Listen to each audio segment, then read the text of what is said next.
bought these myself, but yeah, that's fine. Hi, everybody. Hi. How are we doing? Good. Good. Tell me everything that's happening in season 15. Everything that's happening in season 15? I don't really work on the show anymore. That's more of a Meredith question. Yeah. I think she's really driving the ship there. Yeah. Okay. That was it? That was it? That's it. That's what's happening. Okay, all right. So do you think it's easier or harder to develop a season when you kind of have a set ending for a series finale in mind? You mean it's compared to having like the rug pulled out from under us later in the season? It's obviously much easier to develop it if you have a lot of lead time.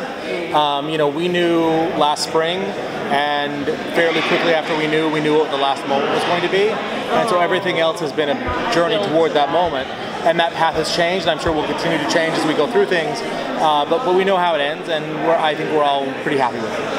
So we saw that Chuck was essentially like the puppet master, and now the strings are cut. Can we assume that the strings are completely cut? So free will it's entirely free will at this point, whatever Instead they're doing going forward, instead of like fake free will. I think that's a question Sam and Nina are really struggling with. Okay. I mean, they don't know. God is out there. God is gone at the end of the season. Okay. Is he around? Is he gone off to Squirrel World? I don't know. I do, hope but he goes to they don't know. World. And so I think it's a real question they're asking themselves. And I think in some ways it's scary, but in some ways it's freeing, because at the end of the day, other than dealing with a billion souls escaping hell, after that's taken care of, they have agency in a way that they've never had agency before. But I think there is also a question of, do they really or do they not? And that's really a question they're asking themselves throughout the entire season. Real question about your tenure as showrunner. Like, what does it kind of mean to you in how you've been able to have this team work together, kind of this script writers a little bit more collaboratively than how the show started with more set monster of the week episodes? Like, sure. What was your aim as a showrunner? Well, I think you adjust to the show as the show adjusts to itself. The show every television show, to an extent, evolves over the course of its run, right? Supernatural started off 15 years ago, as we all know. Television was much different 15 years ago. Yeah. And Supernatural, as it exists now, is much more in line with television as it exists now.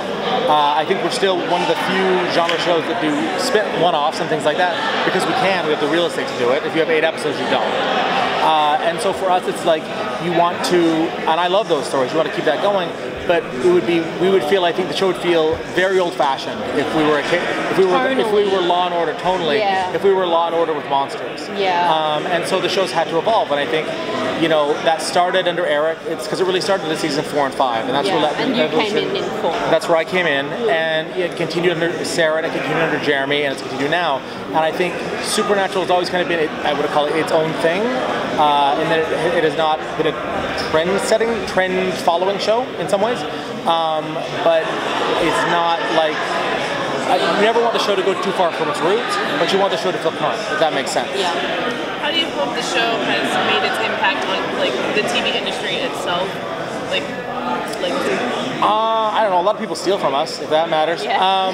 But no, we're a long-running show. I think our show is, especially in the way television has evolved in the last 3 to 5 years, is a very different type of show, and the way we approach how the show works is very different than you would approach it if you were doing a Netflix show or something along those lines. We have more episodes, we have more hours, we have things like that, and it allows you to take more chances. And I think in some shows, especially short-run shows, that can be a problem they feel so much pressure to finish this story and finish it in this certain way that you can become afraid of taking chances. And I think Supernatural, and the thing that certainly I've taken from it, or one of the things I've taken from it, is not being afraid to take those chances. Because those chances, every big swing we've taken has worked for us, to a greater or lesser degree. Do you actually have any tidbits to share, about what we can expect for the first chunk of the season? I think for the first chunk of the season, you've got Sam and Dean dealing with an apocalyptic problem. We're not ending the show with an apocalypse. We're starting the season with apocalypse. That's not the whole season's arc. That's not the whole season's arc. And from there, it's about, well, what's the fallout of that, number one, and then once you've kicked that hornet's nest, what got kicked loose? In some ways, some old friends will come back, and in some ways, some old enemies will come back, and some people we've seen before, some people we haven't seen for a very long time. Any specifics?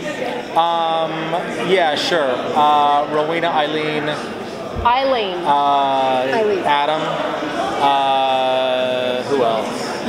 Those three are good. Really? I'm sure there are more. Yeah, okay, really. Okay, yeah. Adam and Eileen are confirmed Yes. to be returning in season 50. Yes. I think we're done asking you That is questions. very All right.